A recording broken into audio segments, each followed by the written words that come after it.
Kak Sal. Kenapa tu Sheila? Kamu tak tolong habiskan makanan Sheila. Kenapa tak habis? Sheila tak larat nak habiskan. Dah kenyang Kenyang dah. Yelah. Aboi Sheila tengah diet ke ni? Tak ada Sheila. Kak Asna tanya awak tengah diet ke? Diet? Sheila tengah diet. Tengok tu kan? Mana akak tahu Sheila tengah diet? Yelah, mana taknya tengok bekal ni. Salad. Itulah aku kata ni.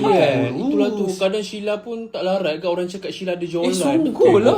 Mak jualan Sheila sekarang. Uji tengok koyak ke Tak tiap dia. adalah korang ni sama je nak ambil hati lah. Mana ada kita ambil hati. Sheila makin betul tu. lah. Sheila, berat Sheila sekarang berapa? Berat Sheila sekarang dah 20 kg. Patutlah nampak Hari kurus. tu 40. Banyak Sheila turun. Mesti nak turun lagi kan? Sheila turunkan lagi. Nak turunkan sampai 10.